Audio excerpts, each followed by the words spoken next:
pelaku industrinya nih. Iya betul, kan kita juga pengen tahu ya, bener nggak sih bahwa lulusan vokasi itu betul-betul sesuai keahlian, terus dan mereka juga ya sama diserap pelaku dan industrinya. punya jenjang karir yang cukup bagus juga gitu Iya, kan. benar. Nah, nama perusahaannya adalah Sislab. Jadi ini adalah perusahaan jasa analis untuk meneliti produk-produk, terutama adalah yang berkaitan dengan pertambangan ya, pertambangan minyak, oil, air, kemudian juga kandungan udara bahkan. Jadi kita pengen lihat langsung, ketemu dengan salah satu lulusan dari sekolah vokasi yang sekarang kita datengin. Betul, yang sekarang katanya posisinya sudah mencapai level direktur. Wow, berarti kan ya. Asik banget nih. Nah, kita pengen ngobrol dengan dia dan pengen tahu ya, dia tuh dapat manfaat apa waktu sekolah. Tapi aku juga pengen lihat-lihat ya sekarang ya, di dalam Sislab itu kayak apa sih kondisinya? Iya, apakah betul. sama juga sama sekolah yang Iya, benar-benar. Katanya kan fasilitasnya alat-alatnya sama nggak? Iya, betul. Betul-betul sama dengan yang dipakai waktu belajar di sekolah. Nah, kita pengen mastiin, ngebuktiin itu, oke? Iya, kita lihat yuk. Kita lihat ke dalam.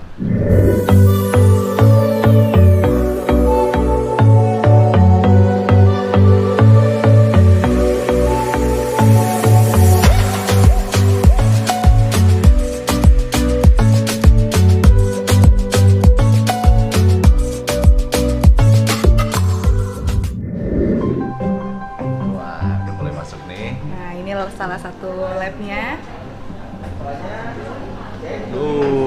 Ini kayaknya. Coba dicari Bu Veranya mana ya? Bu Vera. Hai Bu. Bu, kita pengen ngobrol-ngobrol banget nih Bu tentang Sislab ini. Nah, kita kan baru tahu nih bahwa ternyata Bu Vera tuh lulusan Smartbo dan sekarang menempati posisi yang cukup tinggi di industri. Nah, kita pengen ngobrol-ngobrol banget sebetulnya, bener nggak sih lulusan Smartbo itu bisa cepet dapat kerja gitu. Jadi kita pengen tahu sebetulnya dari awal tuh Ibu dulu gimana sih? Jenjang karirnya gimana? Kok tiba-tiba sampai sekarang, betul. Jadi dulu tuh saya PKL di Core Lab dan alhamdulillah Core Lab tuh perusahaan apa? Perusahaan hampir mirip seperti ini, jasa laboratorium services juga. Cuma mereka bergerak di bidang lingkungan, core, kemudian juga ada petrologi, lebih banyak sebenarnya skup pekerjaannya waktu di Core Lab itu. Selesai PKL, alhamdulillah baru selesai sidang, seminggu kemudian saya dipanggil untuk interview dan bekerja di sana. Walaupun sebenarnya kalau saya lihat sih bukan tanpa alasan juga ya, kita setelah PKL bisa dipanggil untuk bekerja. Karena waktu PKL tuh jujur aja apa aja saya kerjain gitu loh. Disuruh ini, alhamdulillahnya disuruh kakak-kakak dulu nih tuh kerjain ini itu, semua saya kerjain gitu loh. Nggak merasa terbebani disuruh kerjain semuanya. Waktu itu sama sekali nggak. Pertama saya dari rumah ke Jakarta, terus sudah dibekali juga orang tua bahwa kerjakan saja apa yang bisa kamu kerjakan, nggak perlu hitungan. Itu aja yang saya iniin. Jadi ya udah, disuruh ini saya kerjain, disuruh itu saya kerjain, itu semua saya kerjain gitu. Jadi mungkin karena itu juga begitu selesai sidang saya dipanggil untuk bekerja. Alhamdulillah belum dapat tuh yang namanya surat kelulusan, belum udah langsung masuk gitu. Jadi bulan Mei saya kerja, bulan Agustus baru pelantikan. Jadi pas pelantikan tuh kita udah kerja berapa bulan gitu loh. Di Core Lab sendiri awal masuk saya dari teknisi laboratorium lab technician ya. Itu jabatan paling bawah. Sebenarnya kalau kita lihat gradingnya ya waktu di Core Lab ya. But it's okay gitu loh. Kita start dari bawah. Semua saya pelajari. Kembali konsep saya, kerjakan saja apa yang kita bisa. Karena manfaatnya itu kalau tidak sekarang pasti suatu saat kita akan rasakan gitu loh. Buah dari hasil kerja keras gitu kan, dan kemauan juga ya. Dari kemauan. Nggak ada niat untuk kuliah lagi gitu karena kekhawatiran mungkin jenjang karir akan di situ terus gitu atau gimana? Kalau niat kuliah lagi pasti ada. Cuma waktu itu kami ya, terutama saya lah, sedikit terkendala biaya karena saya masih ada 2 adik saya yang harus saya biayai kuliah segala macam. Dari situ mulai belajar semua parameter apapun yang disuruh saya kerjain. pada akhirnya ketika ada kenaikan jabatan, otomatis ngeliat wah Vera bisa yang semuanya terpilih lah, mengalahkan kakak-kakak yang lain kan gitu akhirnya. Oh justru kakak-kakak yang kuliah di kalahin Pada ya? waktu itu jadi anak buah juga. Wow. Nah, mulai belajar di situ dan alhamdulillahnya memang di program ini sampai akhirnya saya menjadi level leader ya. Level leader yang saya sampaikan bahwa pengetahuan saya leader itu 80% teknikal, 20% manajerial. Di perusahaan saya yang lama ternyata terbalik. 80% manajerial, harus ngatur A, B, C, D. Dan nggak pernah belajar Nggak di pernah sekolah belajar. ya, Nggak ada di manajerial sekolah. ya. Saya di sekolah bagaimana ngatur efek, bagaimana membuat ketika tiba-tiba saya dikasih laporan ini EBIT kamu sekian, harus kamu naikin. Apa itu EBIT? Buka buku lagi belajar bagaimana meningkatkan EBIT. Wah, revenue harus ditingkatkan. Bagaimana ningkatin revenue? Aku harus jualan. Belajar jadi sales. Waktu itu benar-benar nggak, aku kan leader, nggak ada tuh kepikiran leader sebenarnya harus teknikal gitu kan. Iya. Gak ada kepikiran protes, gak ada. Aku jalanin, aku kerjain. Kembali prinsip yang tadi, kerjakan saja apa yang kamu bisa. Karena manfaatnya pasti kalau tidak sekarang, suatu saat kamu akan merasakan manfaatnya. Terbukti sekarang ya Bu ya. Sampai pada akhirnya ya Pak Oges sebagai owner dari Basis Lab tahun 2011 itu mengajak saya bergabung. Itu pun bukan untuk melanjutkan basic lingkungan yang sudah dibangun beliau ya, tapi untuk membuka departemen baru dari nol. Membuka lapangan kerja juga ya. Betul, dari nol banget, nggak ada revenue, nggak ada alat, tidak ada SDM. Beliau minta saya create itu kan, dan alhamdulillah setelah 5 tahun berjalan sedikit demi sedikit saya bisa menunjukkan itu gitu loh. Tahun 2013 akhirnya beliau menaikkan juga akhirnya karir saya dinaikkan lagi menjadi operation manager, dan last 1,5 tahun yang lalu beliau menyerahkan operational director kepada saya untuk mengatur seluruh kegiatan di perusahaan ini gitu kan. The best Ya, ini the best ya. position di Iya. sini gitu kan. Alhamdulillah dikasih kepercayaan seperti itu. Dan belajar nggak harus Belajar di tidak. bangku sekolah ya. Belajar tidak harus bagus dari mana aja, belajar dari pengalaman, belajar dari buku. Kita balik lagi ke masa lalu nih. Selama sekolah di Semakbo. Kan kalau kita orang awam ngelihatnya, kimia tuh pasti pusing, susah-susah banget gitu ya. Terus belum lagi tuntutan nilai. Waktu belajarnya gimana? Jadi beban nggak sih belajar tuh? Kalau belajar sih sebenarnya poinnya adalah menjadikan itu suatu kebutuhan ya. Kalau saya menjadikan itu kebutuhan, saya butuh untuk belajar gitu. Begitu kita butuh, mau nggak mau kita jadi terbiasa, gitu kan. Jadi bebannya udah nggak ada gitu loh. Karena kita butuh, sama kayak makan. Kita butuh makan. Ya udah kita cari akhirnya kan. Iya. Kita harus makan. Betul Dan kan? itu yang saya terapkan ke anak-anak juga seperti itu gitu. Bukan untuk kami gitu. Yang butuh tuh kalian gitu loh. Jadi nggak ada paksaan ya Nggak ada untuk belajar paksaan. ya. Belajar. Oke. Nah, kalau di sini dan di lab di Semakbo itu ada alat yang sama nggak sih? Banyak.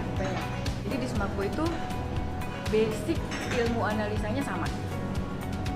Kayak penitaran, penimbangan, apapun sama. Yang berbeda adalah begitu masuk dunia kerja, produknya. Oh, produk. Kalau di sekolah mungkin terbatas satu senyawa, hablur apa. Tapi begitu masuk dunia kerja, itu kan luar biasa. Ada makanan, ada minyak. Tapi basic pekerjaannya sama. Basic Alat-alat teorinya yang sama. digunakan juga Ah, sama. Jadi makanya mungkin ibu sudah terbiasa ya karena dulu di sekolah sudah ada. Jadi ketika kerja juga udah nggak aneh, cuman bahan-bahan aja ya. Bahan yang berbeda. Dasarnya, makanya yang dikuatkan di Semakbo itu dasarnya.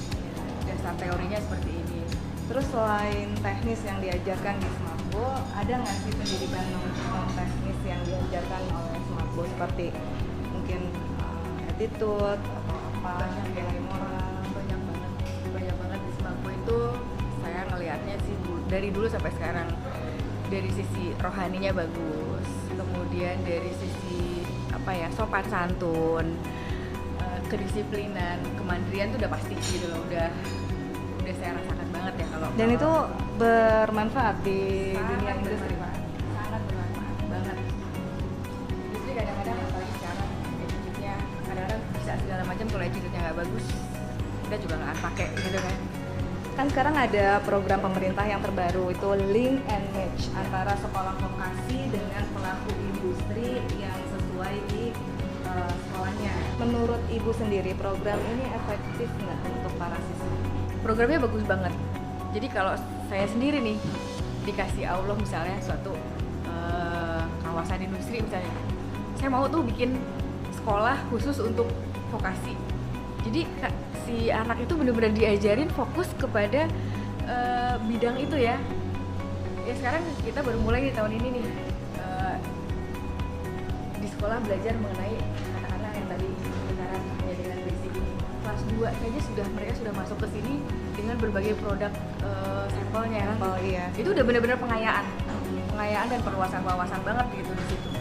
Luar biasa banget, bisa baru mulai kelas 2 SMA sudah bisa masuk ke industri, kemudian naik tahun berikutnya juga dengan yang lebih ini lagi gitu, lulus sudah benar-benar mereka menguasai lebih banyak dari yang saya dulu bahkan ya. Untuk Ibu sendiri sebagai pelaku industri, program ini membantu nggak sih? Misalkan sistem vokasi ini sangat membantu perusahaan. Kenapa? Kalau kita hire orang baru, kita perlu trainingin 3 bulan baru kita bisa lepas.